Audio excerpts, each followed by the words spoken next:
죄송합니다.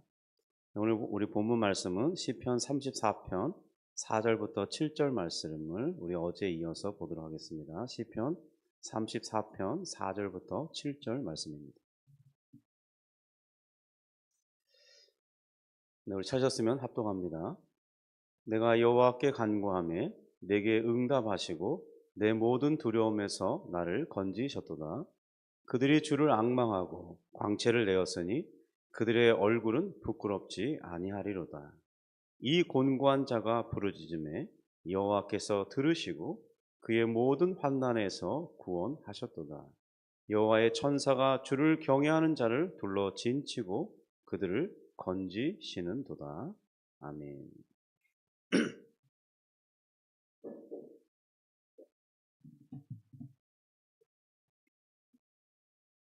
우리 어제부터 우리 시편 34편을 살펴보고 있습니다. 본시는 다윗의 인생을 생각해 볼 때 어쩌면 가장 초라하고 힘이 없던 순간에 기록된 시였습니다. 자신의 생명이 이 풍전등화와 같이 위태로운 처지를 하나님의 은혜로 벗어난 후에 이때를 기억하면서 하나님을 찬양하는 시입니다. 그는 더 이상 이 골리앗을 쓰러뜨린 전쟁 영웅이 아니었고 사울이 왕으로 있는 이 왕국 이스라엘에게서 도망자의 처지가 되었습니다.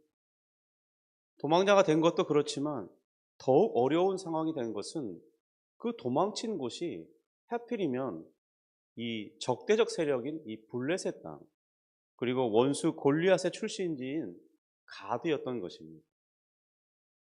여러분, 우리가 다윗의 상황이라면 어떤 행동을 하게 되었겠습니까? 이때의 다윗은 우리와 별다를 것이 없는 그저 두려움을 느끼는 평범한 사람이었다는 것입니다. 그도 자신의 목숨이 어떻게 될지 알 수 없어 보이는 그런 상황에서 이 믿음으로 담대한 모습을 취하기보다는 이 미친 채 하는 모습을 취하게 되었습니다. 그가 왜 이런 행동을 했을까요? 시편의 대답은 명료합니다. 두려웠기 때문이에요. 그러면 이 평소에 우리와 다른 점은 또 무엇이 있었겠습니까? 다윗은 그 두려움 속에서도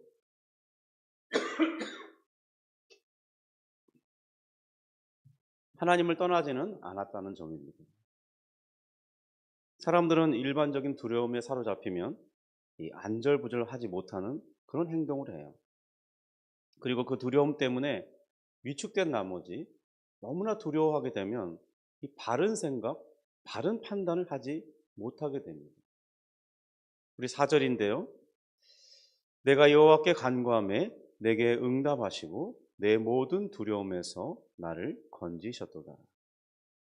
우리가 다윗에게 이 배울 점이 있다면 그가 이 두려움을 숨기지 않았다는 것입니다. 여러분, 우리는 두려움을 일반적으로 내비치면 용기 없는 사람처럼 취급을 해요. 저도 이 시편을 묵상하면서 잠시 저의 자녀들이 이 어렸을 적에 그 행동하는 모습, 그리고 그 두려워하는 자녀들에게 제가 취한 모습을 떠올려 보았습니다. 그러면서 약간 후회를 했어요. 그때 왜 그랬을까? 아이들은 작은 것에도 두려워하며 몸서리를 치죠. 그때 그저 그 두려워하는 아이들을 안아주면서 위로해 주었더라면, 아빠가 옆에 있다고, 걱정할 것 없다고, 내가 너의 힘이 되어 주겠다, 내가 너가 가진 그 두려움을 해결해 주겠노라고 안아주면서 위로해 줬다면 어땠을까요? 그런데 저는 그렇게 하지 않고 그거 가지고 두려워하냐고, 도전해 보라고 화를 냈던 것 같습니다. 그저 그 아이는 한 번도 이 경험해 보지 못한 것이기 때문에 우리가 볼 때는 아무것도 아닌 그것이 5살 혹은 7살 이 어린아이에게는, 특별히 여자아이들에게는 모든 것이 두려운 일이었습니다.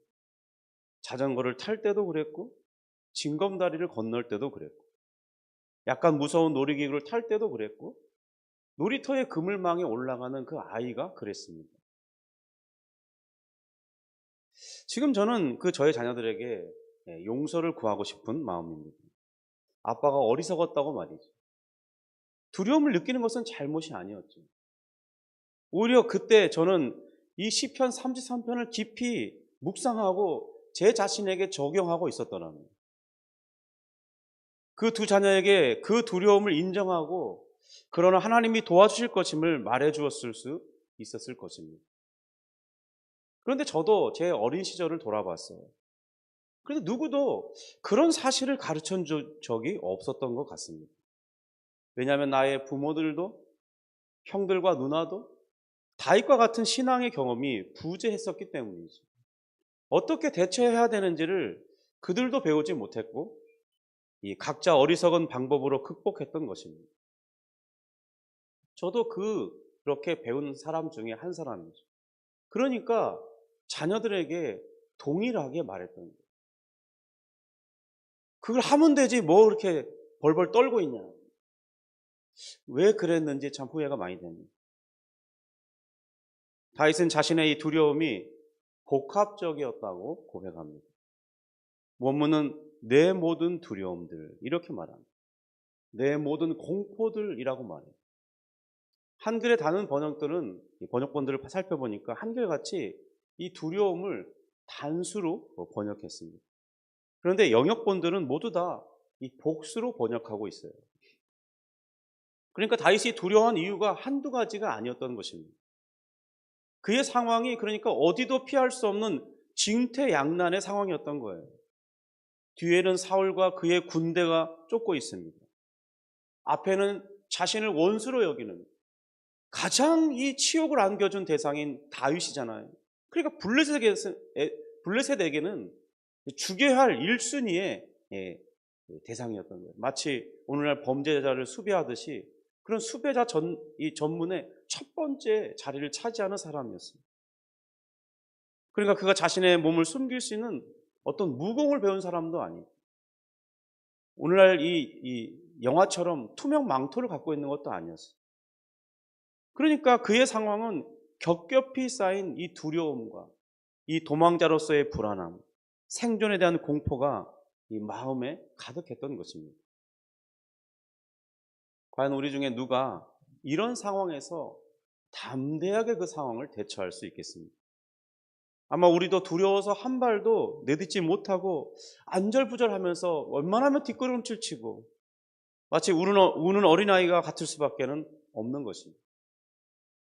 그런 상황에서도 다윗은 이렇게 말하지 않았습니다. 내가 담대했더니 내가 정신을 바짝 차렸더니 이렇게 말하지 않는다는 거예요. 그리고 도리어 그는 이렇게 말합니다. 내가 그 두려움 중에 여호와를 찾았다. 나는 두려움을 이긴 자가 아닙니다. 나는 두려움 중에 여호와를 찾았습니다. 그렇습니다. 성도 여러분, 두려움의 해결책은 이 감정의 정리가 아닌 거예요. 마음을 어떻게 다잡는 그런 행동이 아닌 것입니다. 두려움을 이기는 방법은 바로 하나님을 찾는 이 태세 전환, 방향 전환에서부터 시작된다는 거예요.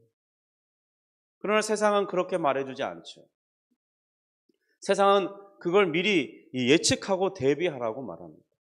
그리고 통제할 수 있도록 준비하라는 거예요. 계획을 세우고 안전을 위해서 보험을 들고 또 너의 어떤 체력을 단련하고 또 갖가지 실력을 갖추어 가라고 말합니다. 그것이 이 모든 두려움을 이길 수 있는 좋은 방법이라는 거죠. 성도 여러분, 정말 그렇습니까? 그것이 최고의 두려움을 이기는 방법이 됩니까? 그리고 이렇게 말하죠. 야, 너는 할 수 있어. 그리고 많은 이 긍정 치료사들이 이렇게 말합니다. 거울 앞에 하루에 서서 아침에 일어나서 3번씩 너에게 말하는 거야. 말하라고 하는 거죠. 너는 할 수 있어. 너는 할 수 있다. 너는 오늘도 승리할 것이다. 할 수 있다. 이렇게 계속 외쳐보라는 거예요. 멘탈을 관리하라는 거죠. 여러분, 그렇게 하지 못한 사람이 취하는 방법들이 또 있습니다. 주로 두려움을 회피합니다. 너무 바쁘게 사는 거예요. 정신을 못 차리게 자신을 바쁘게 막 살아가는 거예요. 두려움이라는 것 자체를 느끼지 못하게 말이죠. 어떤 사람은 잠시 잊을 수 있는 방법을 취합니다. 술에 취하거나 친구들과 어울려 다니거나 게임을 하거나 아니면 잠을 자거나 하여튼 이 도피의 방법을 찾아내요. 또 그런 방법이 아닌 사람, 그런 것도 할 수 없는 사람들은 최악의 방법을 취합니다. 바로 남을 탓하는 거예요. 세상을 원망하는 겁니다. 더 나아가면 잘 모르지만 이 세상을 만든, 이런 환경을 만든 하나님까지도 원망하는 거예요. 그리고 비관하죠. 그리고 자포자기합니다. 아이 몰라, 될 대로 되라. 여러분, 여기에서 이 모든 방법을 다 잘못됐다고 할 수 있겠습니까? 그런데 거기에도 약간 효과가 있어요. 일시적인 처방에 효과가 있다는 말입니다. 그렇지만 해주지 못하는 게 있어요. 우리 마음을 평안하게는 하지 못해요. 여러분, 종종 가정이 깨어진 이 과정을 고백하는 이 연예인들이나 또 그런 사람들을 상담해주는 그 프로그램들, 가정이 깨어져가는 위기 속에 있는 그 사람들의 문제가 무엇인지, 왜 그 사람이 그런 과정을 겪게 되는지, 어떤 가정사의 문제를 가지고 나오면 그걸 해결해주는 어떤 방송 프로그램들이 있잖아요. 그런 모습들을 보면 참 마음이 아픕니다. 왜냐하면 동질감을 느끼기 때문에. 얼마나 저것이 힘들까. 기왕이면 가정생활이 행복하면 얼마나 좋을까. 그런데 저 사람들은 왜 저런 위태로움의 환경까지 가게 되었나. 특별히 이혼을 겪게 된 사람들의 그 원인을 살펴보면요, 많은 경우 여러 가지 많은 원인들을 말합니다. 그런데 사실은 그 저변에는 두려움 때문이었다는 사실을 고백하는 경우가 종종 있어요. 어떤 사람은 부모가 이혼한 후에 자신의 아버지나 자신의 어머니가 겪는 그 고통을 보면서 나는 절대 저러지 말아야 돼. 결혼하면 절대로 이혼하지 말아야지. 그런 강박 증세를 가진 거예요. 그래서 막 급하게 결혼을 서둘렀다가 결국 자신이 생각한 그 두려움의 결과로 치달아가는 것입니다. 그 두려움 때문에 사랑하는 그 사람에게 여보, 내가 이렇게 힘들어하고 있어. 내 문제는 이런 것들이었어. 이렇게 말하지 못한 채 말을 아끼는 거예요. 혹시나 그 사랑하는 사람이 마음을 다칠까봐, 혹은 마음을 닫을까봐, 내가 생각하는 그 두려움의 결과가 올까봐 더 조심조심하는 거예요. 그리고 관계가 닫혀지는 것입니다. 서로에 대한 이 불편함을 피하려다가 결국 자신이 가장 두려워하던 그 결과가 자신의 도착점이 되어 있었던 거예요. 그런 고백을 하면서 우는 장면들을 보는 겁니다. 어떤 이는 이 자신이 가진 이 불안함과 그 극도의 그 두려움, 물론 가정의 문제는 아니었지만 자신이 어떤 이 사람들에게 인지도 있는 사람이기 때문에 그런 것에 대한 어떤 두려움을 억누르기만 하다가 결국 이혼에 이르게 되었다는 이들의 고백도 있습니다. 하나님이 없는 이들이 취하게 되는 조치들이죠. 그러나 신앙을 가진 우리들도 종종 그런 방법밖에 취하지 못할 때가 많습니다. 믿는 이들에게 진정한 문제는 두려울 때 그 두려움을 가지고 하나님께 가지 않는다는 게 문제입니다. 여러분, 두려움이 생길 때마다 다윗처럼 하나님을 찾는 자가 되시기 바랍니다. 특별히 복합적인 두려움 앞에 그가 취한 조치는 많은 것이 아니었어요. 우리는 이 두려움을 해결 방법을 많은 방법이 있을 거라고 생각해요. 성도 여러분, 그렇지 않습니다. 다윗도 그냥 단순히 하나만 취했어요. 그것은 뭐였냐면 하나님을 찾는 것이었습니다. 여러분, 그 결과가 무엇입니까?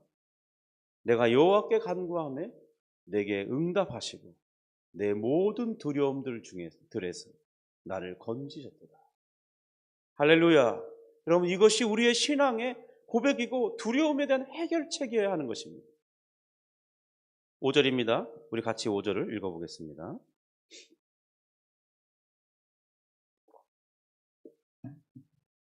네. 그들이 주를 앙망하고 광채를 내었으니 그들의 얼굴은 부끄럽지 아니하리로다. 여러분, 사람이 두려우면 어떻게 되는 것입니까? 사람을 똑바로 못 보게 돼요. 여러분, 두려움을 가진 사람은 상대방의 얼굴을 잘 쳐다보지 못합니다. 그리고 고개를 숙여요. 그리고 얼굴의 표정이 굳어져 있습니다.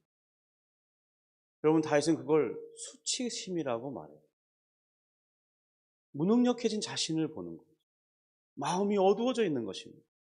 그래서 사람의 얼굴이 이전과 다르게 이 생기를 잃어버리는 거예요.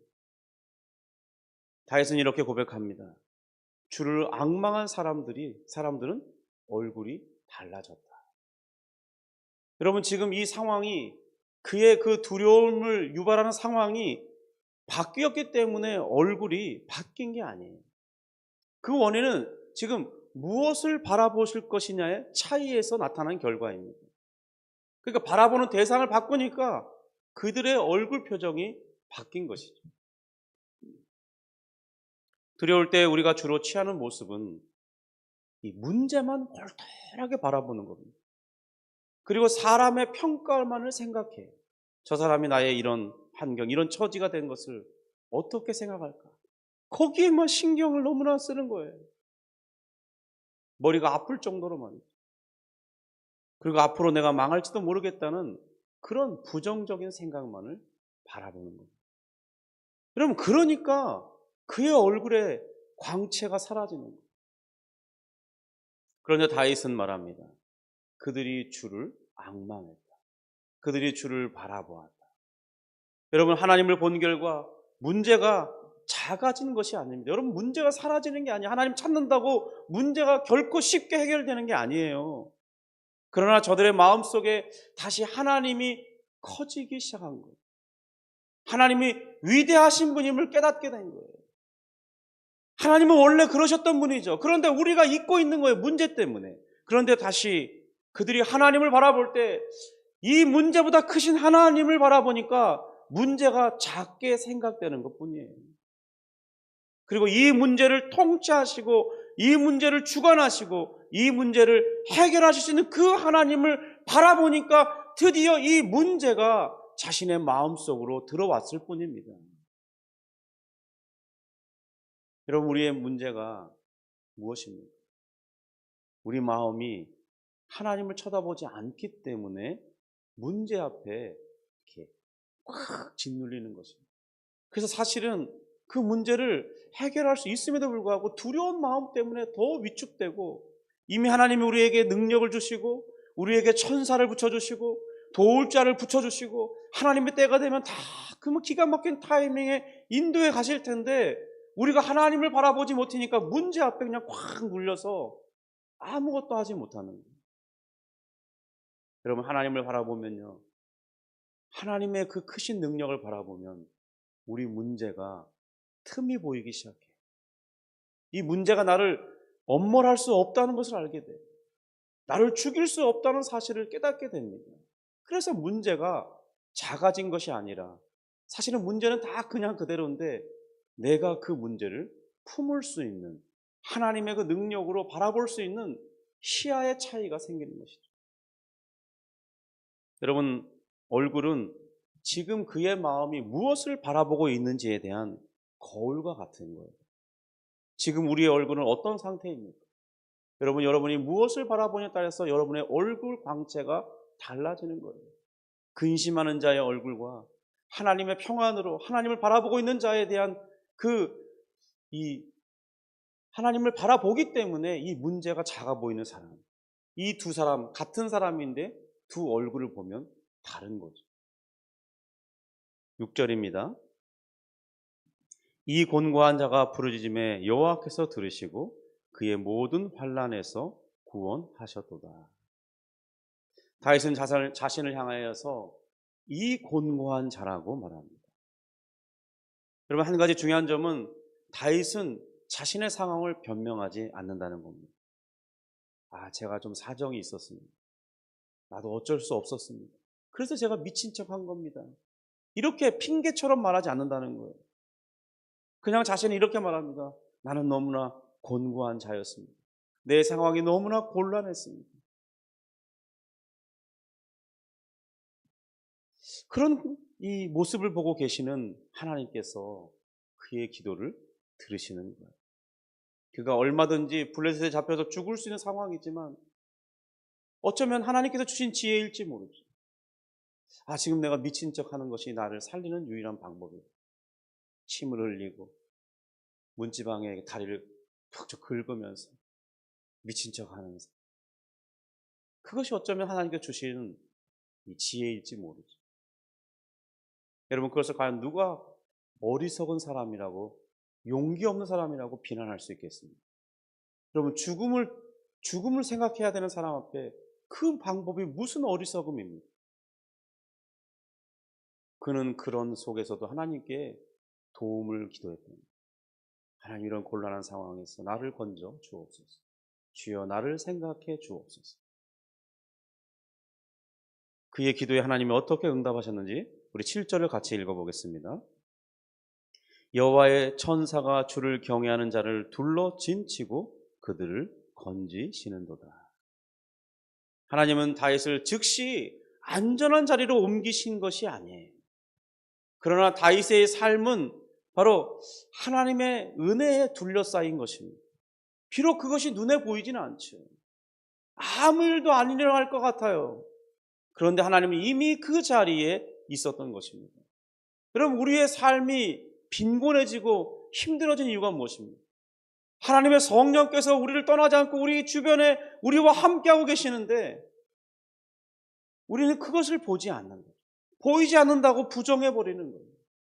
하나님의 천군 천사가 정말 우리를 위해서 일하고 있는데 우리는 그것을 생각하지 못하는 거죠. 여러분, 이 7절의 말씀을 기억하기 원합니다. 바로 여호와의 천사가 주를 경외하는 자를 둘러 진치고 그들을 건지신다는 사실을 기억하기 바랍니다. 우리 마음이 원하는 구원은 빨리 끝내주는 거예요. 이런 상황을 빨리 마치게 하는 거예요. 벗어나게 하는 거예요. 그러나 하나님이 주시는 구원은 내가 너와 함께 있다는 것입니다. 걱정하지 마라. 내가 너와 함께 있는 거예요. 너의 생명은 누구도 어찌할 수 없다. 너는 이 고난을 반드시 이겨내게 될 것이다. 이 고난에서 벗어나게 될 것이다. 두려워하지 마라. 이것이 하나님이 우리에게 주시는 구원의 방식인 거죠. 성도 여러분, 시편 34편을 여기까지만 들여다보면 혹시 우리는 이렇게 생각할 수 있습니다. 다윗은 그래도 특별한 사람이었습니까? 저럴 수 있었던 거 아니야?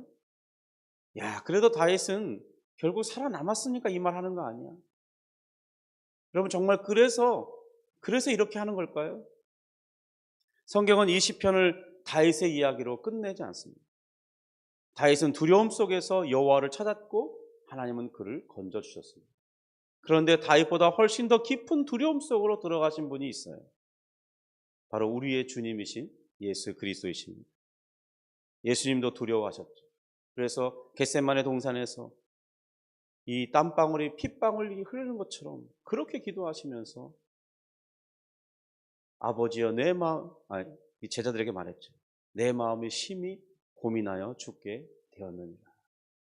얘들아, 너희들이 내가 기도할 때 저기 좀 앉아서 망 좀 봐주죠. 좀 깨어 있으라. 내 마음이 심히 고민하여 죽게 되었느니라. 여러분, 이것이 주님의 진실한 마음 상태인 거죠. 믿음이 없어서 그렇습니까? 아닙니다. 예수님도 우리처럼 몸을 가진 사람이셨기 때문입니다. 그런데 결정적인 차이가 무엇입니까? 다윗은 그래도 두려움 속에서 건짐을 받았습니다. 그런데 예수님은 두려움 속에서 건짐받지 못했어요. 왜 그렇습니까? 바로 우리의 두려움을 대신 짊어지셔야만 했기 때문입니다. 다윗은 미친 체함으로 쫓겨났지만 예수님은 조롱당하시면서 십자가로 나아가셨습니다. 다윗은 여호와의 천사로 둘러싸여 보호받았지만은 예수님은 엘리 엘리 라마 사박다니 하면서 홀로 버려짐을 당하신 것입니다. 그렇게 하신 이유는 우리가 바로 두려움 속에서도 하나님께 부르짖을 수 있게 하시려고 하는, 우리가 버려진 자가 되지 않았다는 것을 알게 하시려고 그는 기꺼이 버림받는 우리가 있어야 할 이 버림받는 자리에 대신 있으신 것입니다. 시편 33편은 단지 다윗의 간증이 아니라 그리스도 안에서 우리에게 주어진 약속이 되는 것입니다. 이 곤고한 자가 부르짖음에 여호와께서 들으시고 구원하셨도다. 오늘 이 말씀이 우리에게 가능한 이유는 바로 예수님이 우리 대신 들으심을 받지 못하는 자리에 있으셨기 때문입니다. 그러므로 성도 여러분, 두려움을 부정하지 마시고 하나님의 약속의 자리로 나아갈 수 있기 바랍니다. 혼자 견디려 하시고 혼자 감당하려 하지 마시고 하나님을 찾고 기도할 수 있기 바랍니다. 다윗의 응답과 그의 입술의 찬송이 반드시 여러분의 것이 될 것입니다. 기도하겠습니다. 이 곤고한 자가 부르짖음에 여호와께서 들으시고 구원하셨다가 고백한 다윗의 고백이 하나님 오늘 우리의 고백이 되기를 원합니다. 주님, 하나님을 찾아도 보이지 않고 하나님 앞에 기도해도 하나님이 무슨 특별한 일을 일으키시지 않으시고 천사를 보여주시는 것도 아니고 하나님 자신을 광명으로 비춰주시는 것도 아니지만 주님 오늘 말씀이 우리에게 약속하는 것처럼 주여 주께서 우리와 함께하고 계심을 주의 약속된 말씀을 바라보며 기록된 말씀을 의지해서 믿습니다. 주님 그러므로 오늘 우리가 기도할 때 은혜를 입기 원하고 하나님의 살아계심을 확인할 수 있게 원합니다. 주여 우리에게 믿음을 부어 주옵소서. 주의 성령으로 충만케 하여 주옵소서. 우리의 영안을 열어주시고 영적인 길을 열어주옵소서.